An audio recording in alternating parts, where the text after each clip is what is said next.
Hello everyone, hope you guys are having a great time. So in this video we will be learning the easiest way of doing a hill start.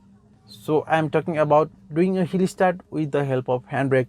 This is the easiest way of doing a hill start, and in most of the driving school they teach you the same way. They teach you to do a hill start with the help of handbrake. So in this method what we will do is, when we have to stop our car in the uphill, we will press the clutch, press the brake, and we will engage the handbrake. After our handbrake is being engaged, we can release the foot from the brake and the car won't roll back, because handbrake will apply brake on the rear tires, so the car is not rolling back. And we will give gas and slowly release the clutch, and when we are at the biting point we will disengage the handbrake and slowly release the clutch, gently give a gas, and the car will move smoothly forward without rolling back even a single inch. So this is the easiest way of doing a hill start. So before we jump straight into video, if you guys are new here, consider subscribing. Here I'll be uploading driving tips and tricks and informative videos related to cars. So without further ado, let's get into POV driving and learn the easiest way of doing a hill start. So guys, now I'm in the uphill. My car is in first gear. I press the clutch, brake, and if I release the foot from the brake, the car will start to roll back. So as you guys can see, if I'm releasing the clutch, the car is starting to roll back. So in order to stop our car from rolling back, we will engage the handbrake. And after we engage the handbrake, we can release our right foot from the brake pedal and the car is not rolling back. So after we engage the handbrake and release our right foot from the brake, we will give gas with the right foot and we will rev our car to around 2000 rpm. Make sure that your car is in first gear.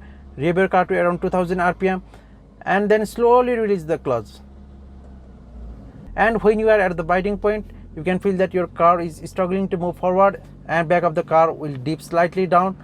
And at this point you need to disengage the handbrake, slowly release the clutch, gently give a gas, and you won't roll even a single inch back. So one thing you need to be careful is, when you are at the biting point and you disengage the handbrake, never press the clutch back again. If you press the clutch back again after disengaging the handbrake, the car will roll back. So when you are at the biting point, never press the clutch back again. If you press the clutch back again, there won't be any sort of brakes applied to the car and the car will roll back. So I will show you. I have pressed the clutch, press the brake. Make sure that your car is in first gear. Let's engage the handbrake. After the handbrake is engaged, we can release our foot from the brake and the car is not rolling back. Now we will give gas with the right foot and rev the car to around 2000 rpm and slowly release the clutch.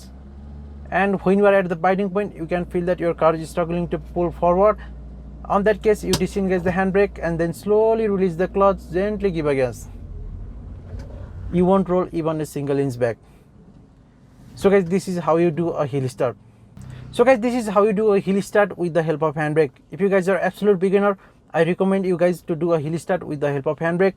And as you gain experience in driving, later on you can do a hill start by balancing between the clutch, brake and the gas. So this was all for today's video. Hope you guys learned something from this video. If you did, don't forget to like the video, and if you guys are new here, consider subscribing. Thank you so much for watching. See you guys in the next video. Take care.